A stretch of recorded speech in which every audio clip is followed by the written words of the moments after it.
Hi guys. तो आज फिर मैं तैयार हूँ आपसे कुछ अफ्रीका के बारे में शेयर करने के लिए।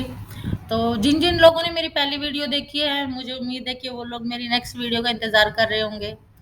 तो आज फिर मैं कुछ इंटरेस्टिंग बताना चाहती हूँ। तो मेरी लास्ट वीडियो में मैंने आपको बताया था कि यहाँ की वेजिटेबल मार्केट, सुपर मार्केट। तो मैं आपको बताना चाह रही थी कि जब हम अफ्रीका में हम आए, तो मैं एक्चुअली शादी से पहले जॉब करती थी, तो मैं कभी सब्जी वगैरह खरीदने मार्केट तो कभी नहीं गई। मेरे घर में तो मेरे पापा ही मम्मी जाके सब्जी मार्केट से सब्जी खरीद के लाते थे। तो हम पहले लागोस में रहते थे, नाइजीरिया में, ठीक है। तो वहाँ पे ना मेरी पड़ोसन कह रही थी चलो सब्जी लेने चलते हैं। ठीक है भाई, कार में सब्जी लेने जा रहे हैं। हाँ, ठीक है। तो सब्जी लेने हम गए, तो मैं जैसे पहली बार मैंने सब्जी मतलब खरीदी, तो मेरे हस्बैंड बोले कि तुम काफी सारे पैसे लेके जाना, क्योंकि मैंने जैसे आपको बताया था कि यहाँ की करेंसी डॉलर के मुकाबले बहुत ही डाउन है। तो मैंने जब पहली बार प्याज खरीदे, आलू खरीदे, तो वो बोल रहे हैं 500 रुपए किलो, 400, मतलब रुपए नहीं, नायरा, 500 नायरा किलो, 400 नायरा किलो। और मैं पहली बार जो सब्जी खरीद के लाई, 1 वीक की सब्जी, 10,000 नायरा में खरीद के लेके आई थी। तो मैं जब घर आई तो मैंने मेरी मम्मी को बताया, मम्मी आप समझोगे, मैंने आज 1 हफ्ते की सब्जी खरीदी है और वो कितने में खरीदी है। तो बोलते कितने में खरीदी, मैंने कहा मम्मी मैंने 10,000 में खरीदी है 1 हफ्ते की सब्जी। कहते हाँ, इतनी महंगी सब्जी। मैंने कहा हाँ, यहाँ पे इतनी महंगी सब्जी मिलती है। तब का प्राइस मैं आपको बता रही हूँ कि मैं जब आलू और प्याज शुरू में खरीदे थे वो 500 नायरा पर केजी था, पर अभी अभी 2-2 हज़ार रुपये हो गया। ठीक है। तो आप सोच सकते होंगे हमारी महीने की सब्जी लाख रुपए तक चली जाती है। ठीक है, फल फ्रूट भी उतने ही महंगे हैं। ठीक है, मतलब हमारी 6 सेब 1,000 में आती हैं। तो अंदाजा आप लगा सकते हो। तो अब जब आप आए हैं बाहर देश, तो अच्छा खाएंगे भी नहीं तो फायदा भी क्या है ना बाहर आने का। तो ऐसी सब्जी मार्केट थी, वो खैर हमें शॉपकीपर से ही खरीदते थे। मॉल्स वगैरह में भी सब्जियां मिलती हैं, पर वो कुछ फ्रेश होती है, कुछ नहीं होती हैं, पर उनके प्राइस ज्यादा होते हैं। आपकी मर्जी है, आप लोकल मार्केट से लो, आप मॉल से लो, ये आपकी मर्जी है। तो अभी हम जैसे दूसरी जगह शिफ्ट हुए, तो यहाँ पे एक गर्ल्स आती है वेजिटेबल मार्केट से। यहाँ पे ना लड़कियां बहुत काम करती हैं, सभी लड़कियां काम करती हैं, और वो क्यों करती हैं, उन्हें करना पड़ता है, ये भी मैं आपको बताऊंगी। ठीक है। तो जब यहाँ पे सब्जी वाली आती है, तो हमारे क्या है कि हमारा ये जो कंपाउंड है, इसमें सब इंडियन लोग रहते हैं। इंडियन लोग रहते हैं, तो इसमें ए, तो यहाँ पे सबने ग्रुप बना लिया वेजिटेबल नाम से, और हम उसमें सब अपनी अपनी सब्जी के आधा किलो प्याज चाहिए, ये चाहिए, वो चाहिए। तो सब इंग्लिश नेम वेजिटेबल के शुरू में वहाँ कहाँ लेते थे, कुछ चीज़ों के तो इंग्लिश नेम पता भी नहीं थे। यहाँ पे आके हाँ नेट से देखिए, अच्छा भी ठीक है, ये इंग्लिश नेम है, इसी तरीके से ऑर्डर करना, तो ऑर्डर किया। और फिर अब वीकली वो सब वीक में 2 बार आती है, और सब्जी फ्रूट जो भी चाहिए वो सब घर पे दे के जाती है। एक और चीज, यहाँ पे गन्ना मिलता है, और अपने वहाँ के गन्ने से ज्यादा सॉफ्ट गन्ना है यहाँ पे। ठीक है, शुगर केन। और जिसको ये लोग पील करके, अच्छे से साफ करके, पील करके, लाइलॉन चढ़ा के, ठीक है, पॉलिथीन चढ़ा के हमको देते हैं। हमारे हाथ भी गंदे नहीं होते, अच्छे से खाते हैं। और वो 3 या 4 पोरी होती है उसमें, मतलब वो स्टिक्स, हाँ। तो इतनी लेंथ होती है उसकी, ऑलमोस्ट हमारे हाथ जितनी, कई हाथ इससे भी कम होती है। और कुछ लोग क्या करते हैं, वो छोटे छोटे टुकड़े करवा लेते हैं, और वो च्यू करते हैं, और एक बाइट लिया शुगर केन का, च्यू किया और उसको फेंक दिया। तो ये वो भी इजीली करके देते हैं, मतलब कुछ लोग ऐसे ब्रेक नहीं कर सकते टीथ से, उनके टीथ स्ट्रॉन्ग नहीं होते। तो वो भी बहुत ईजी है ना। तो मुझे यहाँ का शुगर केन बहुत पसंद है, क्योंकि वो सॉफ्ट है, और मैं वैसे भी बचपन से बहुत शुगर केन पसंद कर, मेरे पापा स्पेशल मेरे लिए शुगर केन लाते थे, शुगर केन वाले से, जूस वाले से, क्योंकि मुझे जूस से ज़्यादा उसको चूस के खाना पसंद था। ठीक है। तो और मेरी क्या आदत थी, मैं गन्ने को ना पहले साफ करती थी, पानी में धो के, उसका काला कालापन उतार के, उसको रब करके, कपड़े से ड्राई करके, फिर उसको खाती थी। तो वो सारी चीज मुझे यहाँ करी कराई मिल गई। हाँ, शायद भगवान को पता था इसको ऐसे पसंद था, तो ऐसे ही मिल रहा है यहाँ पे। ठीक है। अभी एक जगह पे यहाँ पे गन्ने की मशीन लगी है, गन्ने का जूस भी मिलता है। ठीक है। और यहाँ पे मैं बता रही थी कि वाटरमेलन, पपाया, और शकरकंदी, ठीक है, स्वीट पोटैटो, याम, यहाँ बहुत मिलता है। मैं आपको याम दिखाना चाहूँगी और मैं पहले मिलाती हूँ मेरी हाउस गर्ल से। Joy come. तो उसको बुला रही हूँ मैं। जॉय से hi and happy New Year to my friend. Hi, Happy New Year. Can you bring Yam? I want to show them. And तो याम मिलता है यहाँ पे। याम का टेस्ट है आलू जैसा, पर उसके बेनिफिट आलू से ज़्यादा है। मैं कभी-कभी मँगाती हूँ, मैं उसको बॉयल करके नमक के पानी में फिर उसको काट के, फिर उसको थोड़ा-सा चाट मसाला डाल के इस तरीके से हम लोग खाते हैं। तो ये है याम। शुरू में मैंने जब देखा था इसको शुरू में जब मैंने देखा था इसको, तो मैंने सोचा ये क्या लकड़ी-लकड़ी सी बेच रहे हैं, ये पूरा इतना बड़ा होता है। तो ऐसे लगता है जैसे किसी पेड़ की मतलब वाली शाखा जो होती है उसको तोड़ दिया है, स्टिक को तोड़ दिया है। तो ये वैसा लगता है मुझे कि क्या पेड़-पेड़ बेच रहे हैं, कैसे खाते हैं इस तरह की चीज़ें? फिर धीरे-धीरे समझ में आया ये इतनी स्ट्रॉन्ग चीज़ें खाते हैं तो स्ट्रॉन्ग हो गए हैं ना काफ़ी। तो यहाँ पे मोस्टली डिलीवरी भी नॉर्मल डिलीवरी होती है। इतना अच्छा स्ट्रॉन्ग फ्रूट जो खाते हैं। और यहाँ पे आवाकाडो भी बहुत मिलता है, तो वो बहुत स्ट्रॉन्ग है पर उसमें टेस्ट नहीं होता, वो भी ऐसे ही है, स्वीट नहीं है। यहाँ के मोस्टली फ्रूट स्वीट नहीं होते हैं और ये लोग स्वीट चीज़ों से बचते हैं, इनके पेट में दर्द हो जाता है, शुगर नहीं ज़्यादा खा सकते। इवन आम भी खा लेते हैं ना तो इनको दर्द हो जाता है, अपेंडिक्स जैसा। क्योंकि मेरी पहली नौकरानी थी, अगर वो जिस दिन भी आम खा लेती थी ना उसके पेट में दर्द। और वो मैं चाय पीती हूँ ना, वो 1-2 चम्मच चाय में आप चीनी डालते हो? आप घर में मिठाइयाँ जब फेस्टिवल होता है इतनी चीनी डाल-डाल के मिठाइयाँ बनाते हैं। तो कहते तुम इतनी मिठाइयाँ कैसे खा लेते हो मैडम? मैंने कहा इंडिया ना पूरा इससे भी ज़्यादा मिठाई खाता है, शादी में सब भर-भर के मिठाई लेके जाते हैं।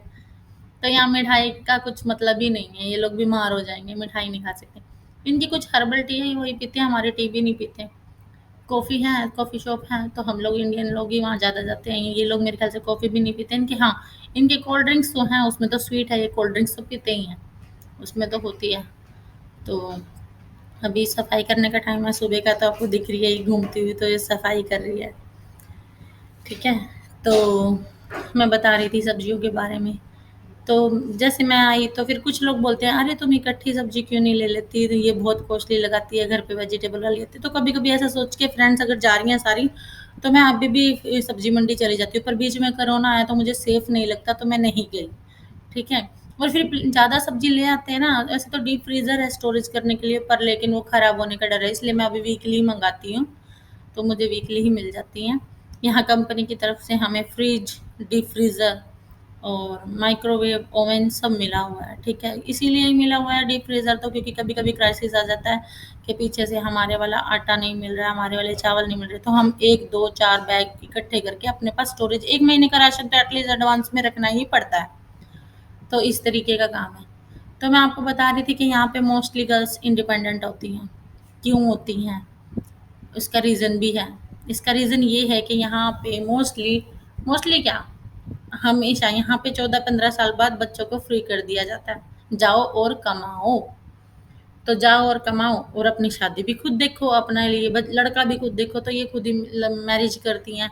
लव लुव तो बोलती हैं होता ही नहीं है कुछ खास, थोड़ा सा इंटरेक्शन होता है और ये शादी कर लेती हैं। शादी करने से पहले कुछ की कंडीशन होती है कि पहले बच्चा फिर शादी करेंगे, पहले बच्चा करके दो।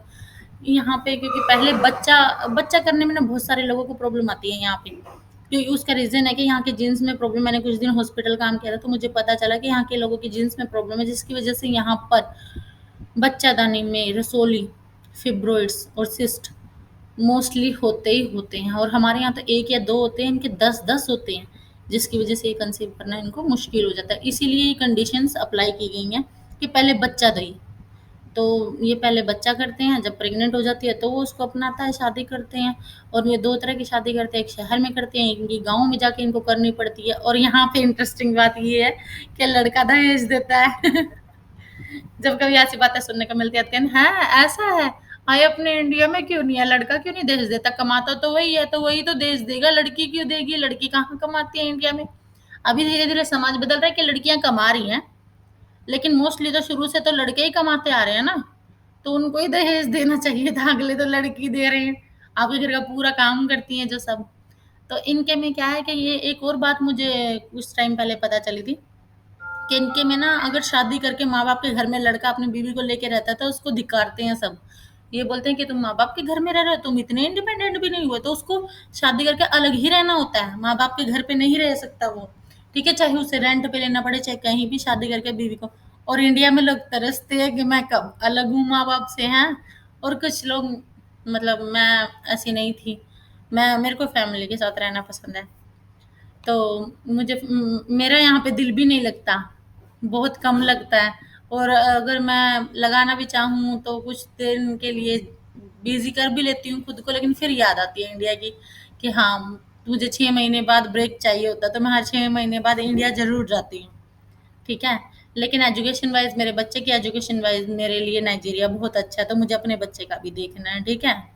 यहाँ पे स्कूलिंग सिस्टम बहुत ही अच्छा है, क्योंकि टीचर बहुत नाइस है बच्चों के साथ। इंडिया वाली रूड है, सभी नहीं कह सकती हूँ, पर मेरा जो एक्सपीरियंस रहा, मैंने जितना देखा मेरे बच्चे के साथ, तो मुझे नाइजीरिया में बेटर लगा। ठीक है, मेरे बच्चे में यहाँ पे बहुत इम्प्रूवमेंट आया। तो मैं आपको बता रही थी, तो हम पिछले साल दुबई भी घूम के आए हैं। पिछले साल क्या, 6 महीने पहले ही घूम के आए हैं, क्योंकि अभी न्यू ईयर लग गया है, तो वो नए लास्ट ईयर ही कहेंगे उसे। तो मैं उसका एक्सपीरियंस भी आपके साथ शेयर करूंगी, वहाँ की फोटोग्राफ भी आपके साथ शेयर करूंगी। तो मैं बताना चाह रही थी आपको कि भी ना, ये लोग कंडीशन रखते हैं, और यहाँ पे ना कोई बाउंडेशन नहीं है, एक आदमी 4-4, 5-5, 10-10 बीवियां भी रख सकता है, क्योंकि यहाँ पे ना गर्ल्स चाइल्ड बहुत होता है।